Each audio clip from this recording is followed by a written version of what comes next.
While most agents slow down, we actually speed up in the month of December. So today we are talking about how to stay productive in what most would consider to be the slow season of real estate. Welcome back to the Dark Horse Fireside Podcast Q&A. I am here with my husband and team leader of the Dark Horse Group, Bryant Tumbelekis, and we're going to be talking today about how to make December your setup for the most successful 2026 that you've had. What it really means to be in real estate in what most consider to be a slow season, and how to overcome that, but also how to thrive when most people really are taking their foot off the gas. The market slows down a lot in December. I think that's pretty well known across the board, especially for our area in particular, because we move largely with the military here at Bragg. But with December being kind of one of those slower months, what does your daily or weekly schedule look like in a December? Does it change? Yeah, I think our market is really predictable with the military and the PCS cycle. During the holidays, things tend to slow down. But what I would say is your daily routines shouldn't change based on the market. It shouldn't change based on how you feel that week. Every single week, you have to have that same discipline, show up every single day. So, I mean, y'all have heard it from me before, like the alarm hits 4 a.m., I'm up with the same routine every single day. So it's really just that consistency. And when you have that consistency, then you're going to get the output that you're looking for. I think also most agents kind of take it as a time when, you know, oh, well, if the market's slow, I'm not going to stay in my routine. And I think that is just such the kiss of death for a month like December, where real estate is all about consistency. So you have to stay consistent in those slow months in order to thrive when the market, let's say, picks back up. Yeah, I mean, with that too, as I think through that, a lot of it is on structure and time blocking. But if you know it's a slower market and you're starting to let your foot off the gas because, well, nobody's, in the market to buy, in your mind, that doesn't work. You do have to make more calls. You do have to make additional touches to those clients during that time frame to move them along in the pipeline to the next phase, especially if they're in that slow down holiday phase. So I think that's a good call out. I think the overall goal and picture of working with clients is always the same. We move the needle forward. So what are we going to do? And so I think in terms of our consistency, it's all about, are we still moving that needle forward? And if that takes more calls, if that takes more showings, because I would say right now, agents are not just showing 5 houses, they're showing 30 houses. Yeah. And so it's different. But if the goal remains the same every single day, which is move that needle forward, I think that's really how you're going to be successful. Absolutely. Slow seasons, though, kind of off that, can really mess with people mentally.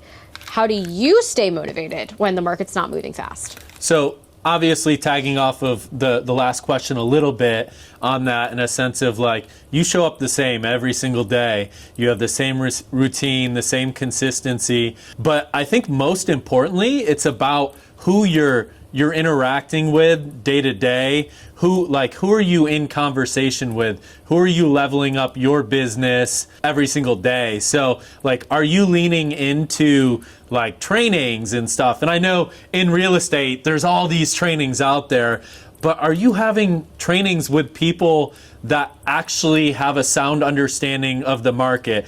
Do they actually transact, etc.? So I know for us, we have an organic training going on right now, and it's incredible. I mean, we have our director of sales and one of our state team leaders that are leading that, and that's not just a Dark Horse training. So that's a training for anybody that's willing to show up and put in that 30 minutes every single day, Monday through Friday, and complete the homework. But that's going to level your business. And when you're in conversation with people that are actually real estating and they're actually having a strong pulse on the market, those are the conversations that are going to level you up and keep you in the right mindset so you don't kind of get in a funk and let your foot off the gas.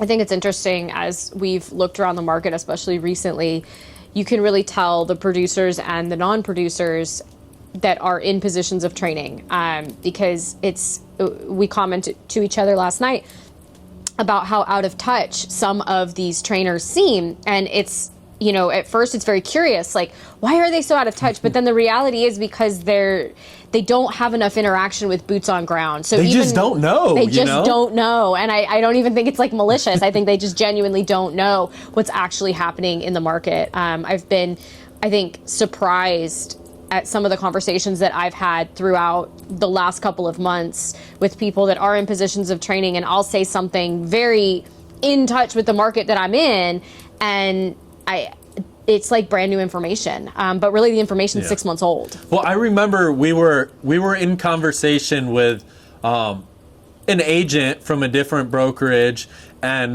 this was around March of this year, and we were talking about, hey, this market is different than what it felt like last year. Obviously, during COVID, very different, but like, the market has changed, it has slowed down, and we started talking about that at the beginning of the year, and it was super surprising to them. They're like, oh, everybody I've been having conversation with said the market is so hot, it's just booming. Popping. You start to have conversation with people that are real estating again, and you start having those conversations, and the quicker you identify what the market is really doing, not just the hype, is how quick you can react and adjust your focus on things. So people are now just saying, oh, the market's slowing down. Market's been slowing down for 12 months. It's been slowing down for 12 months. But guess what? When you plan ahead of time and you make those adjustments ahead of time, when it happens instead of 9 months later or a year later, we just had a record November. Yeah. We literally all-time record for what we have transacted at Dark Horse Group ever in a month in November, in one of the slowest months ever. Right. But we planned for that and we prepared for that. We did that boomsday prep. And kind of going on that, I mean, we talk a lot about boomsday, but what would be like tangible things that you think agents should be doing right now in preparation for that boomsday? And I think we don't have a crystal ball. I don't think anybody can tell you like it's going to be this month, it's going to be this month or whatever. If they do, I have a lot of questions. But I think, tangibly, what can agents be doing right now? One of the things I think that we kind of hit on initially going into this was be in the right rooms, having conversations, whether that's a brokerage change, a team change, just a mastermind change, get in some of those like masterminds. I would say that that's one of the most important things to do is to be in conversation, not just training. Yeah. No, I completely agree. And I think even to caveat off of that with conversation, it's the other side of conversation. So everything we do in real estate to generate business is conversation. So not just the conversations in the training and the masterminds on the real estate side, but with the consumer. How are you engaging with more people right now to prepare for that boomsday? Because people may not be buying and selling this moment at the same velocity that we would like them to be, but when that does hit, those conversations matter. And I mean, you're the expert at this. I mean, when we're talking about like Facebook and how many people you have conversations with over years and years. So then when they do get to that tipping point, they're going to reach out to you because you've been in conversation. So like, that's what I would recommend for agents. How many different ways can you get in constant conversation with people to build those relationships so when boomsday happens, you're ready to be their agent? And I think this is such a good time, especially for people that are more focused. They want to do more organic business. I think all agents would love to do more organic business. Obviously, there's a lower cost associated overall when you're doing organic business than if you are doing any kind of lead source. And so I think every agent's goal is to just be the superstar organic builder. But I think that the number one thing that matters for that is those relationships. And this is the perfect time when the market is slow.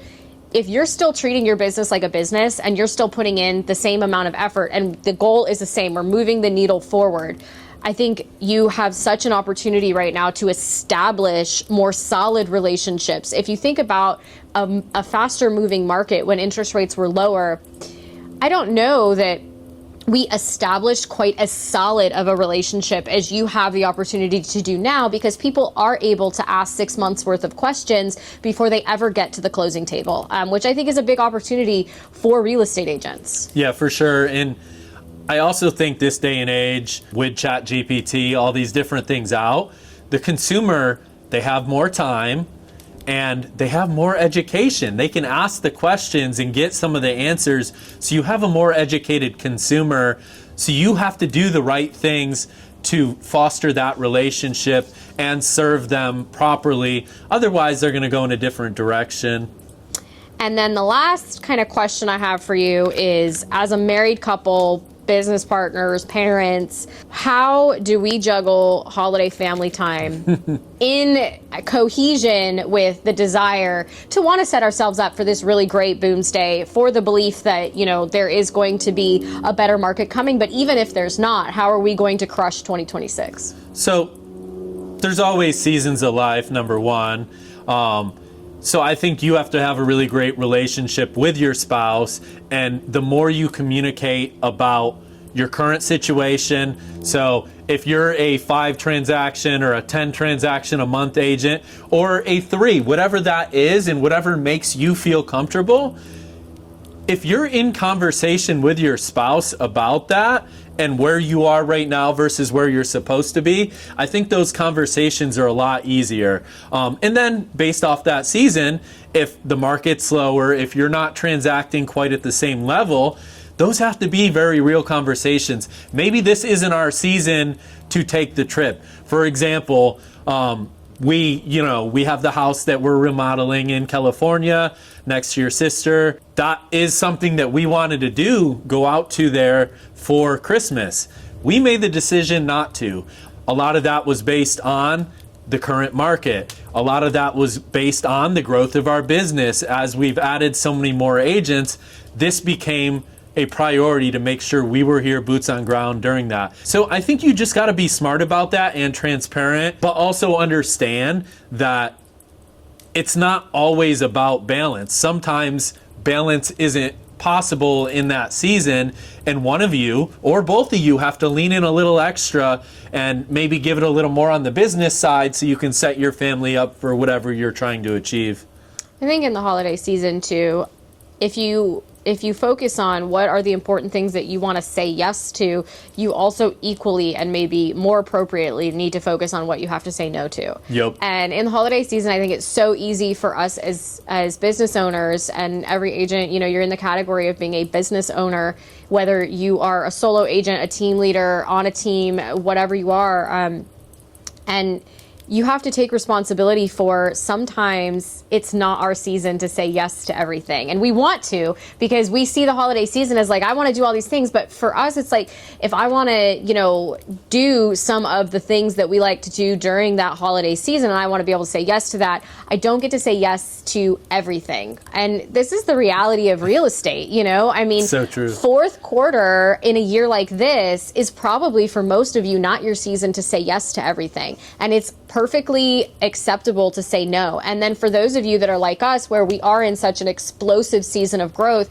it's so easy to feel like, well, it's working, so I'm going to like step back now. Mm-hmm. And no, actually, it's working, so I'm going to be present and say no to everything else that isn't this mission focused. Yeah. And we don't like to deny ourselves during the holiday season. We want to do everything, but that's so funny. Our chickens we are have chicken visitors just visiting. If this helped you at all see December differently, if this hit something, if this sparked more conversations for you, feel free to subscribe. We have real estate conversations like this all the time, and we would love to see you back at our channel.